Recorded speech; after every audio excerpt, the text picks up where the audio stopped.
A woman who openly admitted she could lose her job over her TikTok videos is now revealing that the exact outcome she expected has finally happened. Weeks after posting videos discussing her workplace online, she says her employer found the content and ended her assignment. I got fired, y'all. I got fired. They finally found the video. That video, they found the video. So, y'all know I had to come back and tell you what happened. 3 weeks ago, 3 weeks and 1 day, because today's June 16th, I posted that video on May 25th. 3 weeks later, my employer, they found the video. So I went into work today. Everything was very normal. I helped the finance department set up their check scanner. While I was doing that, I had a couple of the executives come over to me and they were asking for help with this or asking for help with that. And and it was like so busy that the finance guy that I was helping, he was like, oh wow, you're popular today. And I was like, yeah, I don't know what's up with that. So I don't think anything of it. I'm just going about my merry little business. I have an interaction with my boss that's a little bit strange, but not really. So what happened was, one of the executives asked if I could make his laptop a personal laptop and remove it from the domain of the company that I work for, that I'm contracted by. So I have to run it by my boss. And so I had to go and ask her for permission. She was like, oh yeah, he's an executive. He gets whatever he wants. Just go ahead and do it.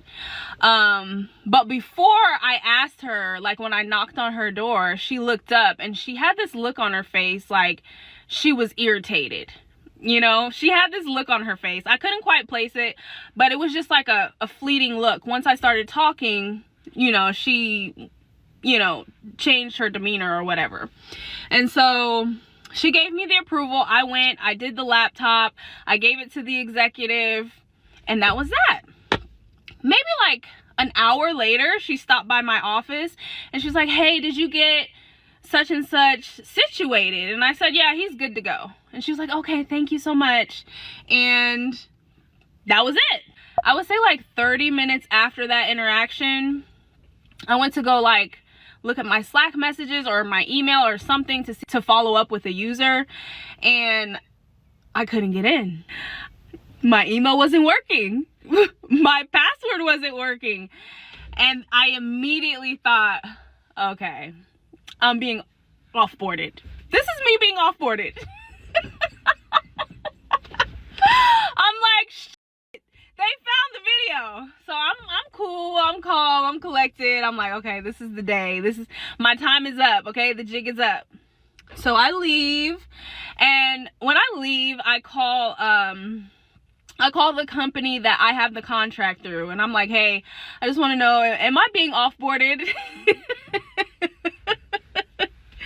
And he's like, I don't know why you would be. I don't have any orders for you being off. Like, what? He's like, let me check on that. I'll put a ticket in and then I'll get back to you in the morning. And I was like, okay. And maybe like an hour later, I got a call from the guy who cuts my checks. And he was like, hey, Tiffany, so I'm just going to get straight to the point. I got a call from the company and I'm pretty sure you already know what this is about. They do not want you to come back to the site. And I said, is this about the TikTok videos? And he said, yes, this is 100% about the TikTok videos. So I'm thinking in my mind, I wonder who found out. Like, who was it that actually encountered the video? Was it my boss? I'm interested to see how all of that went down behind the scenes. Like, I want to know. If you're out there and you're watching this video and you work at the company, please let me know how it went down behind the scenes, because we gotta know. Also, the HR girl was not in the office today. I did notice. I don't know if she got fired for what happened, for what I said. I don't know why she would.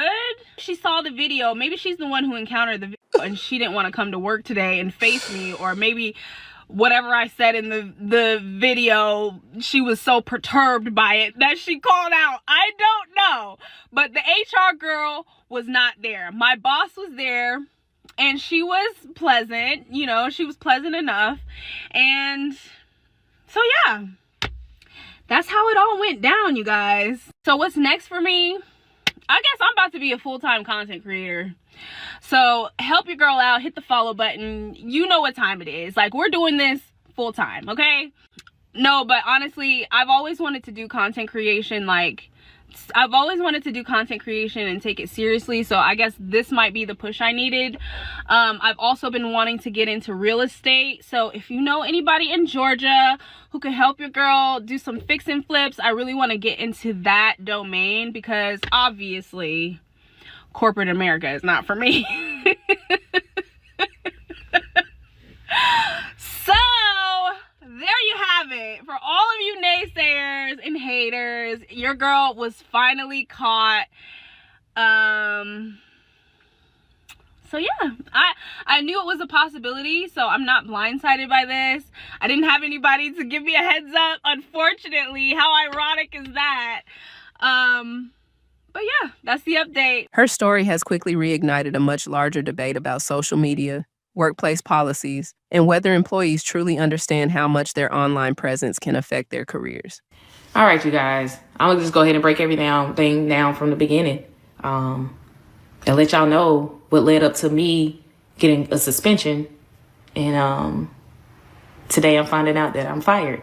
I have always been funny my whole life, always been a class clown, but at the end of the day, I am a jokester. I am. So I blurred the lines. The lines were blurred. I definitely shouldn't have did what I did. I am always at work, but I want to make content. So it just so happens to turns out that I be making the content at work sometimes. And it ain't like all my content was work content at all. Like, you go on my page. Like, when I had to take down the videos, it was only like 4 videos I believe I took down. 2 nurses posted on TikTok. 1 lost their job. 1 reportedly lost their license. This isn't about limiting your voice. It's about understanding that once a post goes viral, you no longer control the narrative. You can be off duty and still lose your license. If you identify as a nurse online, you represent the profession, whether you intend to or not. Employers care about reputation. Boards care about public trust. Burnout is real. Frustration is real. But posting emotionally in the moment can have consequences you didn't anticipate. While opinions remain divided over whether the company's decision was justified, one thing has become increasingly clear. Many employers won't think twice about taking disciplinary action if they believe an employee's public posts damage the company's reputation, disclose internal information, or violate workplace expectations. As you guys may know, I am the substitute that was recently fired from teaching because of my TikTok. You're telling me that this was your first day on the job. You went through a whole entire certification course to become a substitute teacher, to then only come up there to this schoolhouse to say inappropriate things about these students, film these students on a body camera? What? And you didn't have a clue that you couldn't do that? That was against the rules?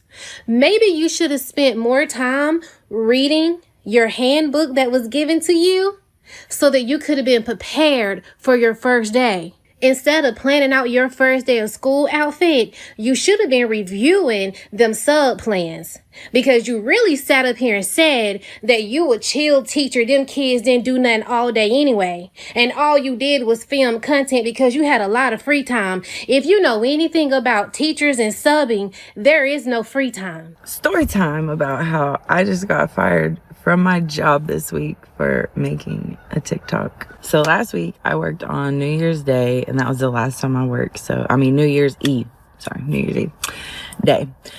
And that night I got a call and I was asked to explain Christmas Day, which I made a TikTok with 2 other girls that I worked with. And, so, I admitted that, it was my idea. I picked the TikTok. So they asked me to take everything down. I took anything down that was in the operating room. I did like some day in the lives and, never showing any indication of where I worked or, anything like that. But, like they said, it could be traced back. So as you guys can see, I've cried all day today at work. All day. Today was officially my last day. 7 years. Over 7 years. And some may say I'm wrong, but I'm not willing to delete or scrub all my stuff off of social media because one of the teachers looked at my profile all weekend and decided to go over my boss's head. So it turns out social media is impacting whether or not I get a job. Basically, I got an email talking about my social media presence from someone that's looking to hire. And they said basically I would be in consideration if I limited my social media presence, basically implying that to be in consideration for this job, my social media would have to kind of stop. I always told myself that that wasn't the reason why I was getting a job, that maybe it was something else or maybe it was just a reason. But that kind of freaked me out, and now I really have to think about what I'm going to do moving forward. I don't like that, for someone like me who's a micro-influencer, I don't even really have that many followers. I don't like that because I have some followers, that's hurting my chances of getting a job. But I do need to sit down over the next few days and figure out just what I'm going to do and what's the smart move for me moving forward. In today's digital world, a viral moment can come with consequences that extend far beyond the internet, leaving many people questioning where the line should be drawn between personal expression and professional responsibility.